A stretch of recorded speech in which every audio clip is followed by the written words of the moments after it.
Hi, welcome back to the barn. This morning this parcel appeared from Banggood. I thought it might be the perfect companion for this desk workbench I've been working on over the last few weeks.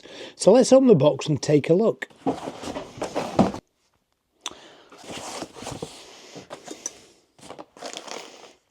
Pocket hole screws, nuts and bolts, tape measures, more tape measures, a little safety guard and a very long router fence. Some stops, some tracks,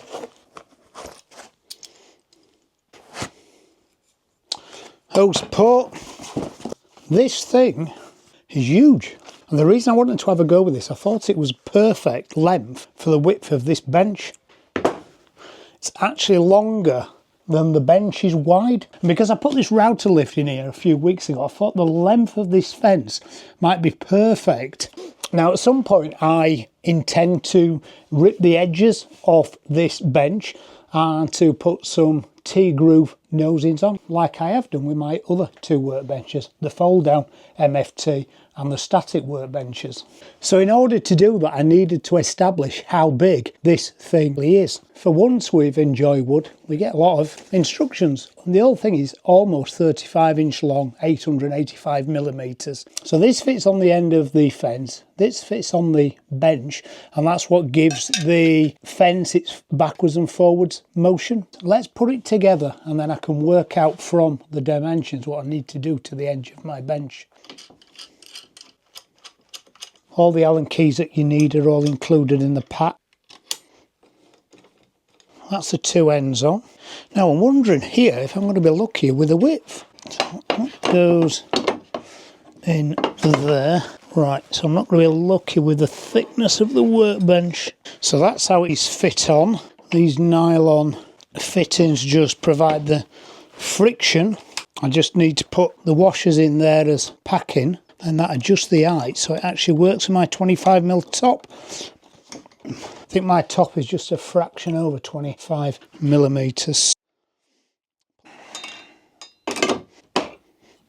Lock that off. It's exactly the width of my workbenches. That's unbelievable.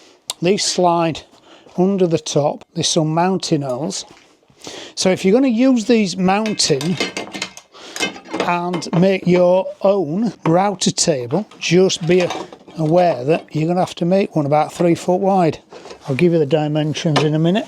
Okay, so there is good news and bad news, but just for me. First of all, the good news is that this fence and the way it operates is exactly the length of the width of my bench.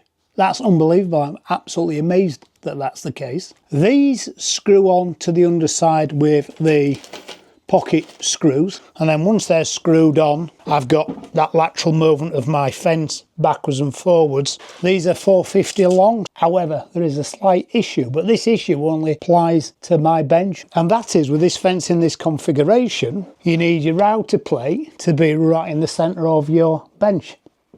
Mine's not. That's a shame. The centre of that to the centre of that is 3.5 inch out. Now the reason that this is out is because this bench has this winding mechanism, this motor to drive the bench up and down, which is here. So when I fitted this a few weeks ago, I needed to fit it slightly off centre. At that point, it didn't matter because I didn't have this. But now I've got this. That's really annoying. You design your problems out, and all I need to do is make these nosings asymmetrical.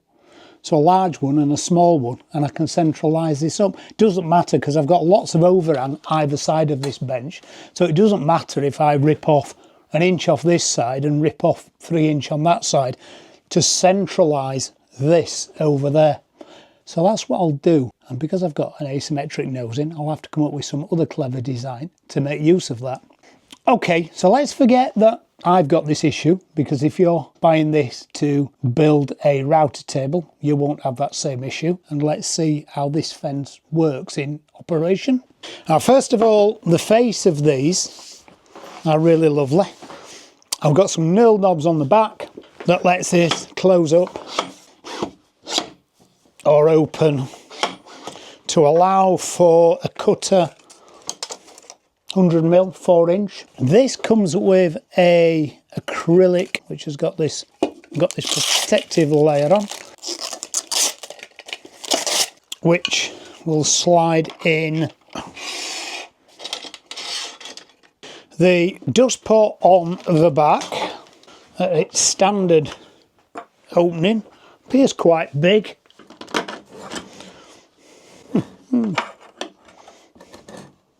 Okay, the diameter of that is 1.25 inches, 32mm. The diameter of that is 2.25 inches, which is about 55mm. That's my adapter. I have adapters somewhere, a step down adapter to make that fit. But I will be able to make my shop vac fit as well, my Shapack, which has got a lot more extraction capabilities for large chips than this is. This is the one I tend to use, but I do get it clogged every now and again. Same old with all of these. Please, woodworking industry, get yourself together and decide on what diameter ports we're all going to have. This is where 3D printing comes in. Make your own adapter.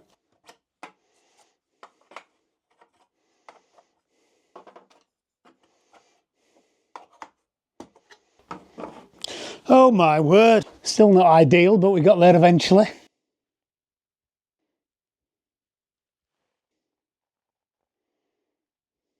Because we've got this configuration of fence, we can also mount featherboards in there. We could mount some other safety equipment over there. We could also mount a stop. It's a little homemade stop I have here. Probably wants adjusting for the size, but something like that. But you get the idea, something like that as a depth stop. Make it a bit deeper than that. A featherboard would definitely mount.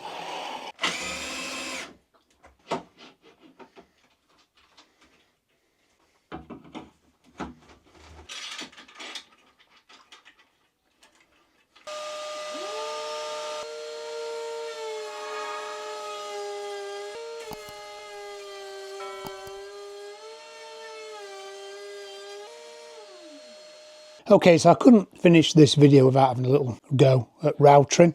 That's just a little cove router. Routed very nice. That's my Ryobi router in the plate. Still not got round to buying a larger 1/2-inch router for this plate. Thank you for the suggestions. Worked well. The dust extraction mouth worked well, albeit with a weird configuration of step up, step down dust pipes. It runs nice and smooth against that face. It's safe in operation because of the little guard over the top of the cutter. Now I'm really glad that I got this before I cut the nosings off this bench. I nearly cut the nosings off the bench the other day. I'm glad now I didn't, because now I understand what I need to do. What I didn't show you in that little sequence was the fact that I've clamped the fence to the bench to centralise it on that router plate. So that now gives me an idea of what I need to do. I really need to cut round about 2.5 inch off this end, which is actually doable. I've got 6.5 inch I could cut off it, and then I need to add 3.5 inch to that end. Both of them things are absolutely doable.